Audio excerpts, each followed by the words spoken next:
I remember waking up that morning with a weird feeling about Andre. I didn't know what to think of it, so I just continued my day like normal. We got ready for work and left with our usual routine. We said, "I love you, see you later," as we head for work. Andre is a hardworking guy, and I liked the company he worked at. They treated him nice and gave him many opportunities to grow professionally. That was why it felt so weird that they had to let him go. He called me that afternoon. "What? What do you mean you lost your job? Your boss loves you and you've been putting in the hours to show for it." I was so confused as to why they had to let him go. But he explained the situation and then told me about the new job he found from an online posting. "It's $35 an hour. I need the money.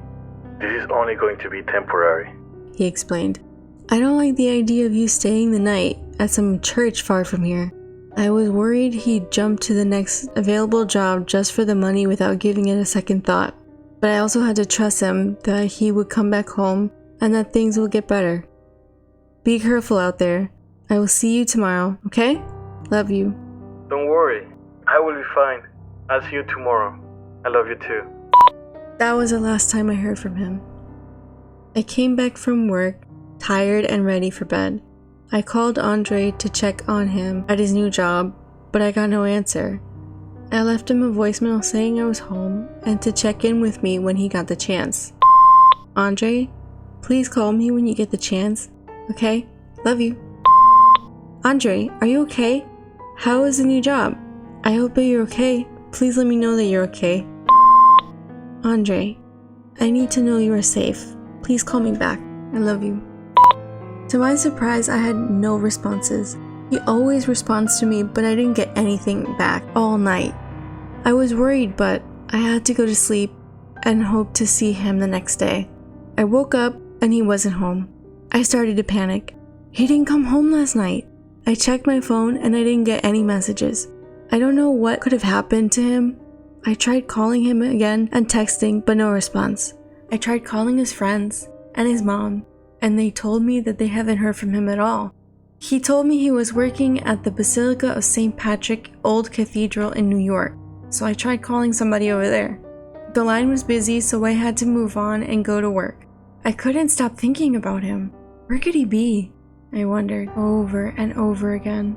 I checked my phone hundreds of times and no notifications, so I decided to go to my boss and ask to leave early since I had an emergency.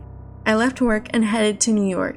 I went to the Basilica and found an old man with a big bushy mustache standing at the entrance of the church. He was greeting the people coming in and out and had an overall glow to him. "Hello, welcome," he said to me with his hand out to greet me. "Hi, I'm Danielle. I'm Andre's girlfriend. I was told yesterday that he got a job here to work as a security guard overnight. Do you know if he's still here or if he left?" He looked at me and paused before telling me, "Miss, I think you're mistaken. Here we don't need security guards. We are a church for the community. Come, join us and listen to the words from our pastor." The man brought me inside into the old cathedral and into the sanctuary. I was amazed by its structure. I looked around to see if Andre was anywhere in the building, but no sign of him. I was getting more and more nervous.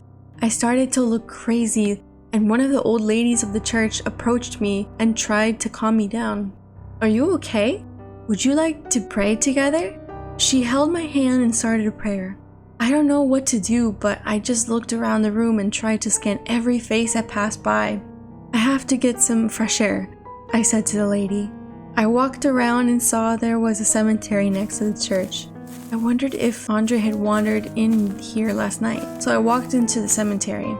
The sun was going down and the cold night came upon the cemetery like a spooky movie.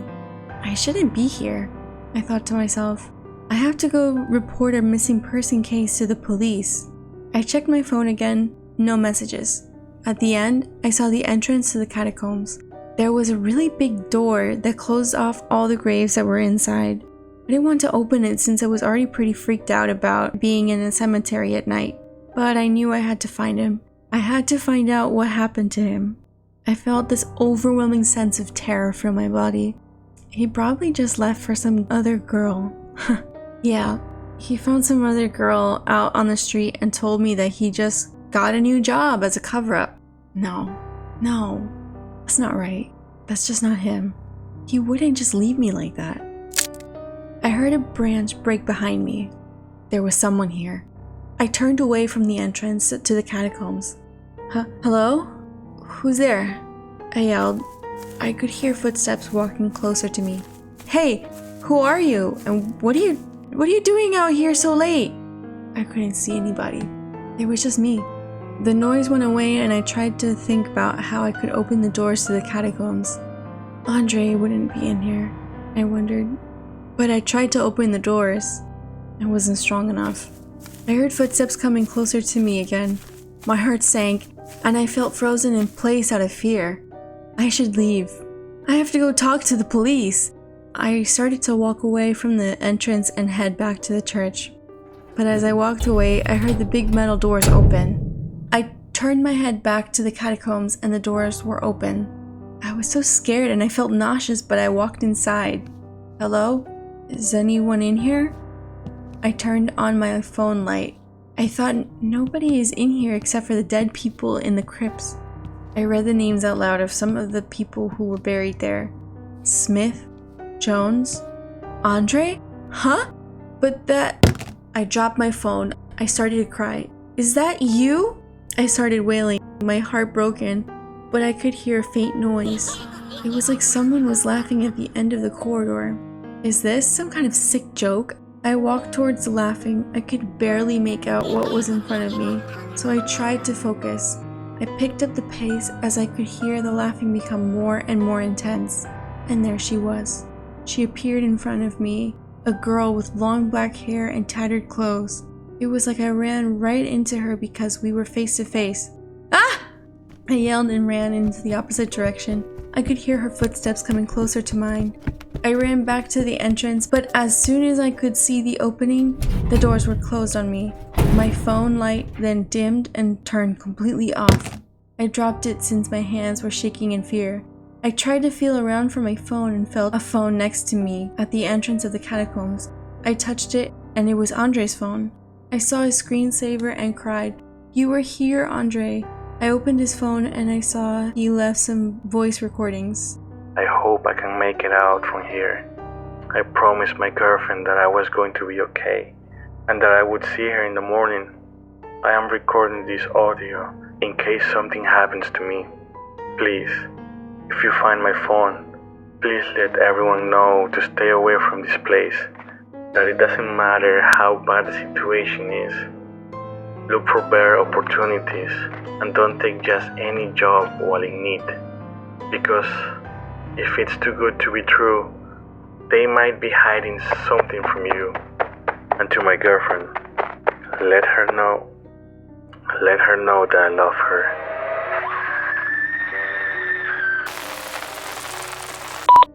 I cried so intensely. He was here last night. He went to work here, and he was stuck like I am now. I could hear those footsteps coming closer to me. I started hitting the door as hard as I could. "Let me out!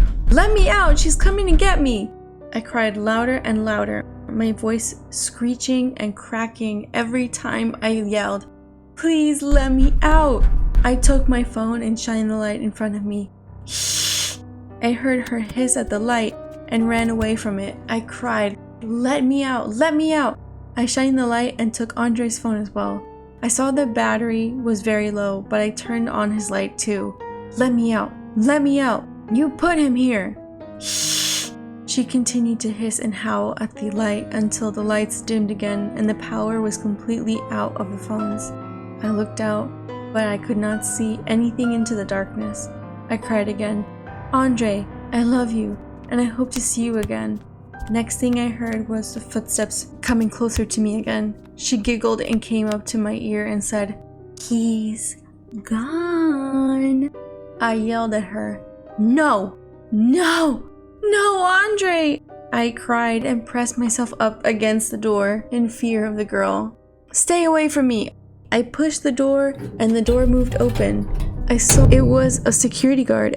He opened the door and shined his light onto the girl. She screamed in agony and ran deeper into the catacombs. I ran out of there as quickly as I could. I asked the man what he was doing there so late at night. I work here at night. I found out the people were going missing around here, so I just guard it myself to keep people away from here. My name is James, by the way. James, are you a security guard? Do you know my boyfriend, Andre? He put his head down and paused for a second and then said, Miss, your boyfriend is in critical condition. I knew I couldn't leave him alone on his shift, and I know Tom didn't care to lose a guy like him, so I stayed around for the night. I came back once I realized that he was no longer visible from the street, but he almost didn't make it. I broke down crying. That's why he didn't come back home or even call me back.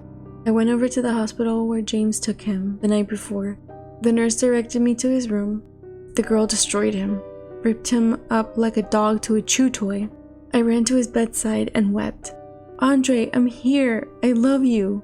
He was in a coma, attached to every life support machine they got.